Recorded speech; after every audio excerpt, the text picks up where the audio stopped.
नमो बुद्धाय। प्रबुद्ध सत्ताओं के प्रगट अस्तित्व में मैं आज यहाँ खड़ा हूँ ताकि हम सभी एक मार्मिक बौद्ध दृष्टिकोण से जीवन की चुनौतियों का सामना कैसे कर सकते हैं, किस प्रकार से हम उन्हें बुद्धिमत्ता, सहानुभूति और सहनशीलता के साथ पार कर सकते हैं और एक उज्जवल दिशा में आगे बढ़ सकते हैं, इस पर चर्चा करें। बौद्ध दर्शन के अनुसार चुनौतियां मानव अस्तित्व का एक अभिन्न हिस्सा है।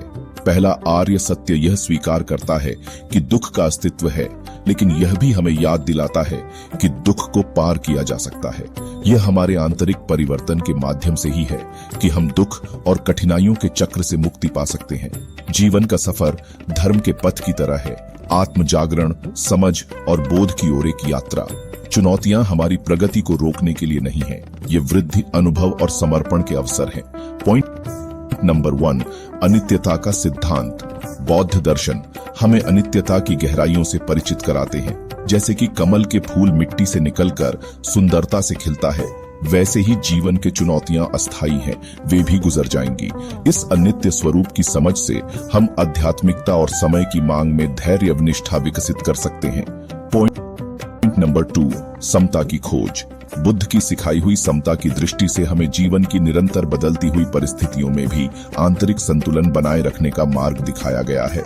सुख की आसक्ति या दुख के प्रति प्रतिक्रिया में अत्यधिक चिपकने से हम शांत और स्थिर मन के साथ जीवन की चुनौतियों को पार कर सकते हैं। पॉइंट नंबर 3, सहानुभूति और अंतर जगत की संबंधना।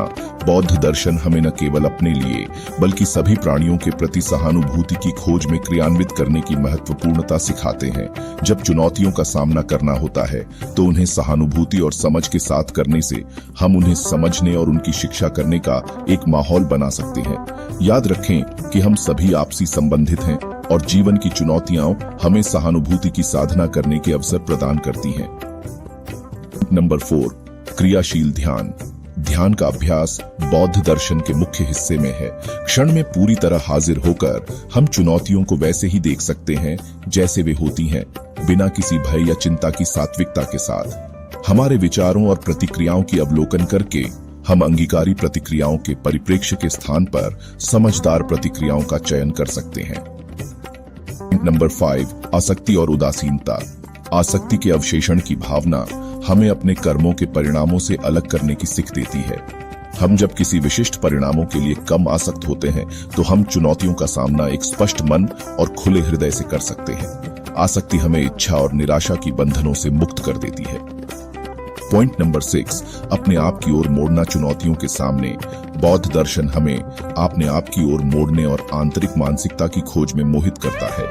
ध्यान और आत्मविचार के माध्यम से हम अपने दुख के मूल कारणों की पहचान कर सकते हैं और उन्हें बदलने की दिशा में काम कर सकते हैं। यह अंतर्मुखी यात्रा हमें आत्म खोज और व्यक्तिगत विकास की ओर ले जाती है। पॉइंट नंबर 7, सही दृष्टिकोण और सही प्रयास।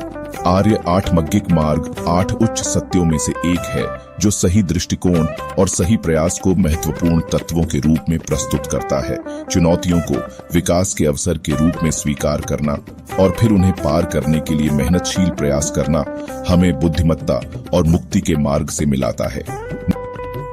निष्कर्ष, प्रिय मित्रों, जैसे जीवन की यात्रा पर हम चलते हैं, चुनौतियां केवल बाधाएं नहीं हैं, वरन मोक्ष की ओर कदम बढ़ने के लिए पथ प्रदान करने वाले कदम हो सकते हैं। बौद्ध दर्शन की शिक्षाएं हमें यह दिखाती हैं कि इन चुनौतियों को खुले हृदय, स्पष्ट मन और सहनशीलता की भावना के साथ निपटना चाहिए। याद रखें कि कमल आध्यात्मिकता में अधिक सुंदरता से खिलता है, ऐसे ही हमारी आंतरिक बुद्धिमत्ता और सहानुभूति भी चुनौतियों में अधिक विकसित हो सकती है। आओ हम साथ चलें, बुद्ध की शिक्षाओं से शक्ति लें और संघ के साथ साथ ये मार्ग तय करें। कानों की धारणा करने, दया के साथ सामयिकता और असीम आनंद से भरे जीवन को विकसित करने के लिए चुनौतियों को एक अवसर के रूप में आगे बढ़ने का हमारा संकल्प हमेशा बना रहे। नमो बुद्धाय।